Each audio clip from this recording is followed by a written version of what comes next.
Hi friends, look at this really pretty home decor piece I did on a repurposed frame. I got it at a thrift store. It turned out really nice, so let's make it. So this is the Magnolia Design Co.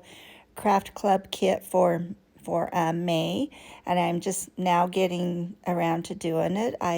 The month's almost over, but that is a garden flag, and it comes with a squeegee and a chalk paste sample, and the ribbon, and this reusable stencil.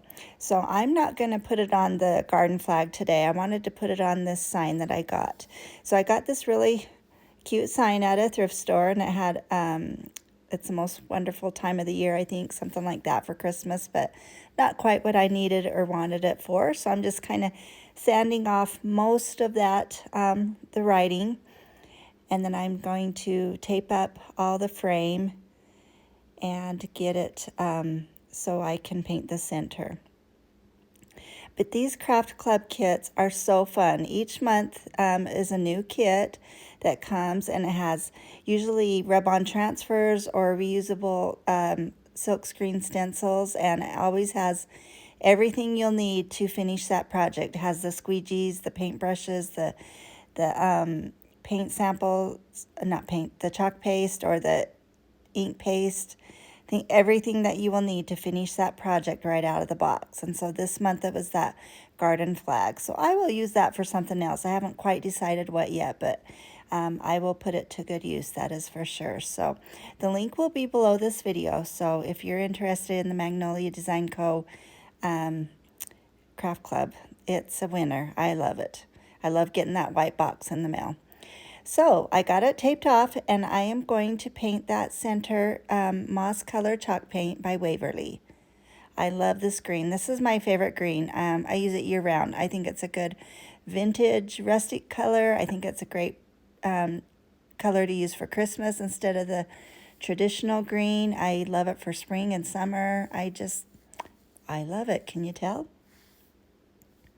I'm just giving it one good coat, and then just making sure my strokes go up and down nicely. Had a few dried flakes of the paint that fell off my lid. I shouldn't have opened it so close to my project. So I've got those strokes all going up and down and nice and smooth, and I'm just going to give that a good thorough dry. You want to make sure it's completely dry before you stencil on it.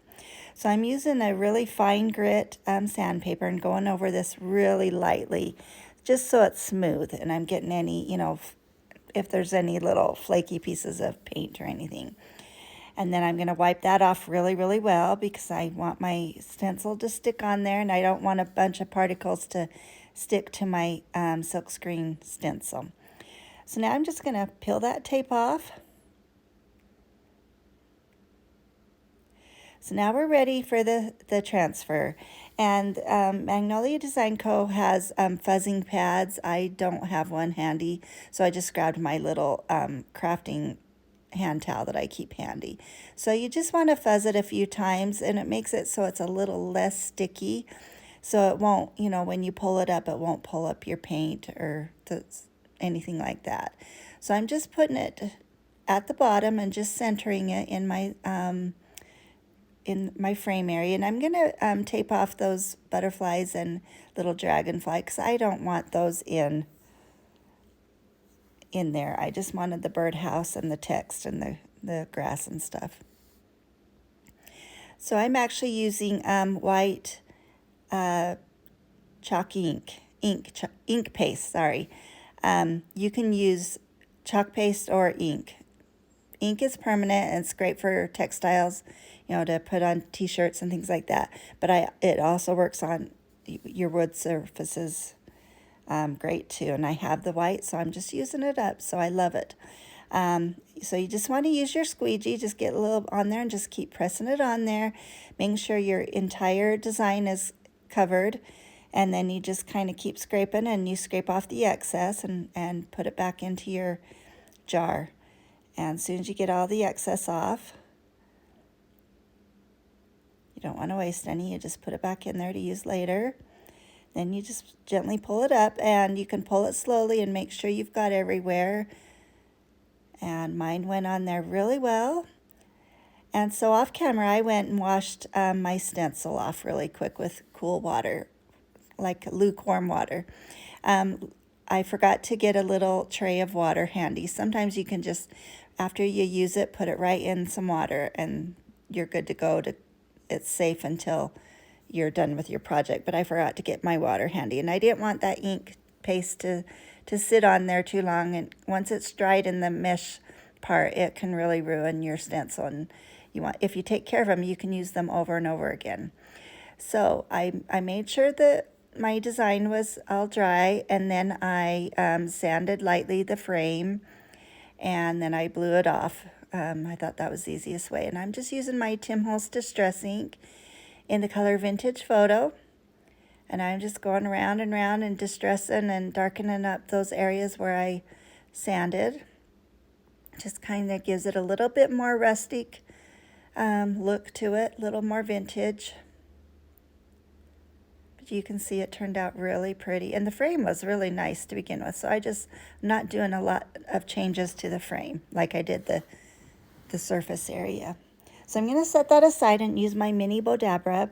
I do have the large full-size Bodabra as well. I use them both, but most of the time I'm just perfectly fine with the mini.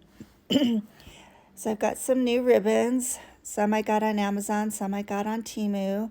This was all wrinkled and wadded up, so I'm cutting off that really wrinkled edge. So I'm just putting it down first you need to put twine down the Bodabra, that slot.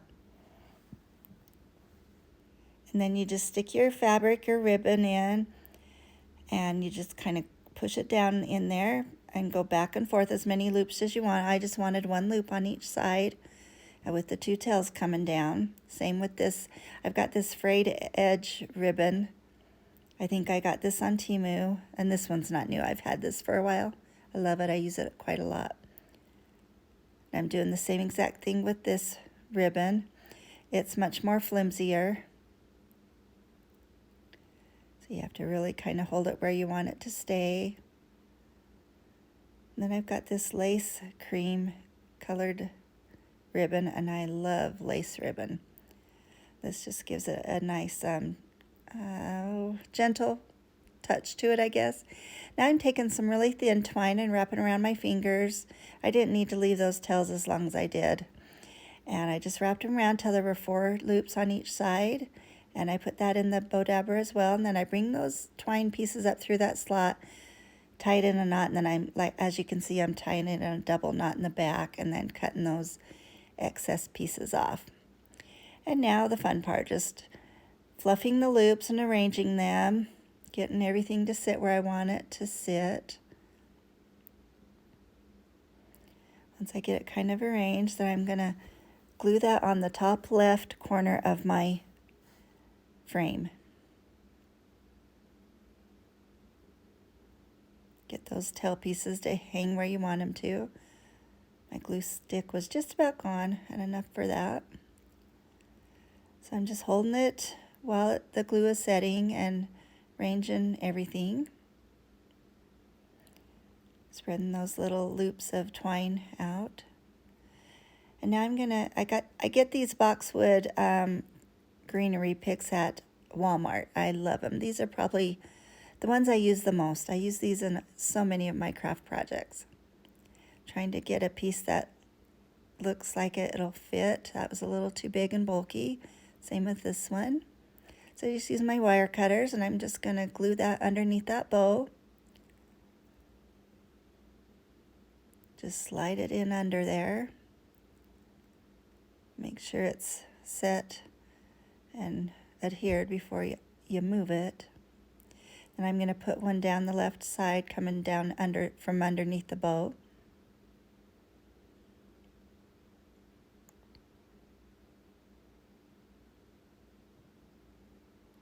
Just kind of hold your bow out of the way, and I was adding a little bit more glue there.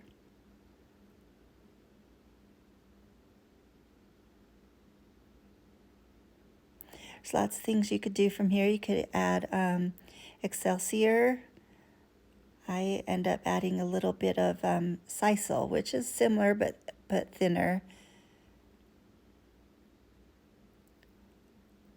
those twine pieces. Have these little cream colored little blossoms, tiny little blossoms. I get these at Hobby Lobby and they have these in all different colors. But before I do that, this is the sisal I was talking about. I'm just getting a little bunch. Then I just kind of arrange it, kind of fold it in half a little bit. Put some glue on there and then stick that under the bow as well. Once it's kind of dried, then you can move it around and spread it out a little more evenly. Doing the same thing again and putting that down on the left side underneath the bow again. Like I said, once it's dry, then you can spread it out and fill in spots that need a little extra filler.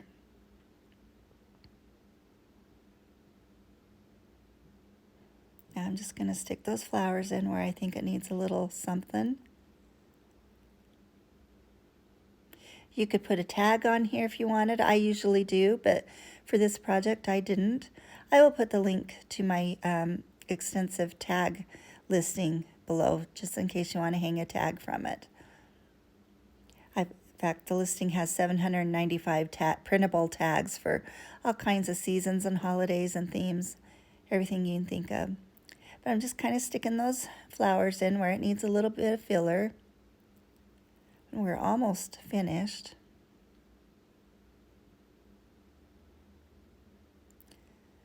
I needed one more little bunch of greenery just kind of in the center under that bow.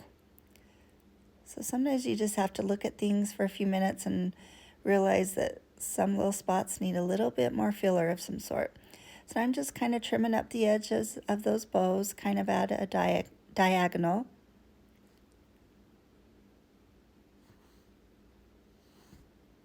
Trimming some of that sisal.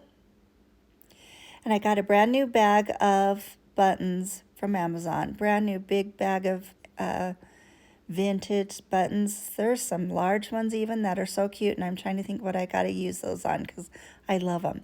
But there's all kinds of different buttons in here. And so I just picked one out that I thought would look nice. And I keep a needle and thread kind of handy at my work area. And I'm going up and down those 4 holes to give it that sewn look. So when I glue it onto my project, it looks like it's, well, it is. It's threaded and it just looks more finished to me. But a lot of people don't thread them, and I think the buttons just still look adorable. Just look great and finish off projects. Putting a little glue on the end to make sure those ends don't go back through, and also to glue onto the center of my bow. And I think I'm done here. I love how it turned out. So springy and summery and happy. It'd be great in a little doorway going out to your garden area. Hope this inspires you to make something similar. Thanks for watching, and you have a whimsical day.